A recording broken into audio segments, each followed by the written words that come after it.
સુરતથી એક સમાચાર મળી રહ્યા છે તેની પર પણ નજર કરી લઈશું। સુરત શહેરમાં હવે દીકરીઓ સુરક્ષિત નથી।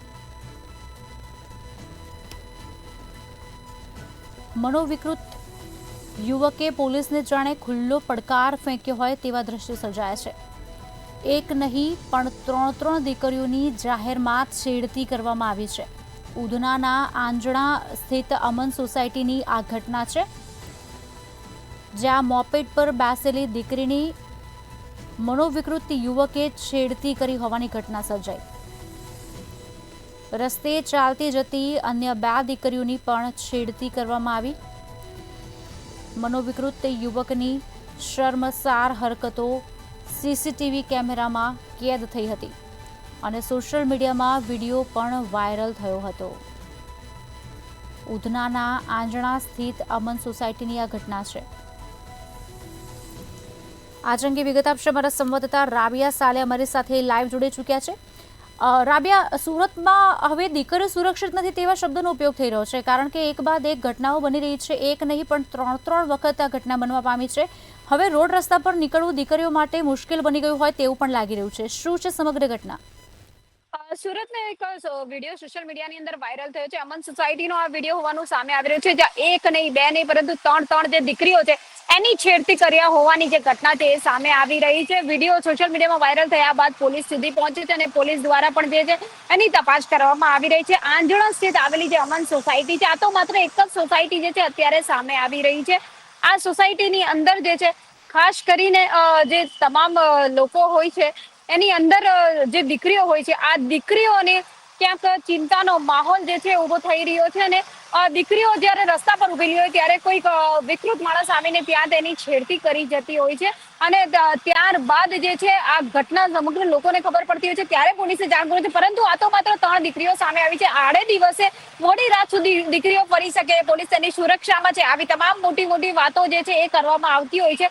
પરંતુ હાલની જે પરિસ્થિતિ સામે આવી રહી છે કે આંજણા વિસ્તાર ખાતે એક નહીં પરંતુ 3 દીકરીઓની છેડતી કરવાની સ્થાનિકો દ્વારા પોતે પણ સોશિયલ મીડિયાની અંદર વિડીયો વાયરલ કરીને પોલીસને પણ જાણ કરવામાં આવી રહી છે કે દીકરીઓ સલામત નથી રહી એવું લાગી રહ્યું છે।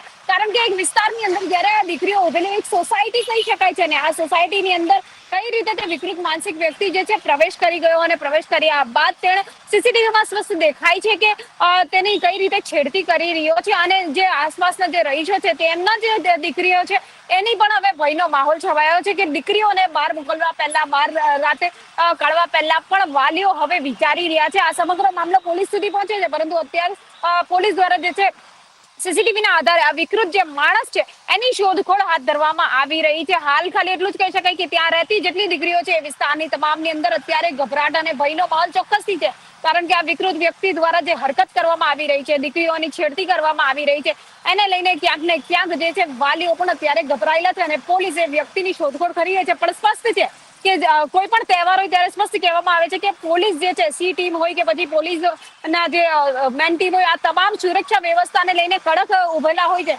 ત્યારે આ દીકરીઓની છેડતી કઈ રીતે થઈ ગઈ, અવારનવાર સુરત ખાતે જે નાની બાળકીઓના જે રેપની ઘટના બને છે અને ત્યારબાદ આવી જે છેડતીની ઘટના હવે સામે આવી રહી છે, એને લઈને દીકરીઓની સુરક્ષા પર અનેક સવાલો સોશિયલ મીડિયામાં વાયરલ થયેલા આ વિડીયોને લઈને ઉભા થયા છે। હજી સુધી પોલીસે કોઈ ફરિયાદ નથી નોંધી, માત્ર અરજી લઈને સ્થાનિકો દ્વારા જે અરજી આપવામાં આવી છે એની અરજી લઈને એની શોધખોળ શરૂ કરી છે। જો વહેલી તકે જે વિકૃત માનસિક વ્યક્તિ આજે છે જો નહીં પકડાય તો ક્યાંક ને ક્યાંક એક મોટી ઘટના પણ બનવા પામી શકે તો પણ નવાય નહીં।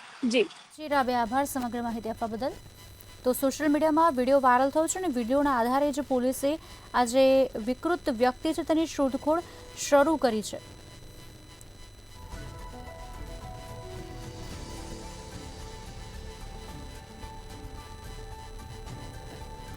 તો આપ દ્રશ્ય ટીવી સ્ક્રીન પર જોઈ શકો છો કેવી રીતે એક વ્યક્તિ જે છોકરીઓને હેરાન પરેશાન કરી રહ્યો છે।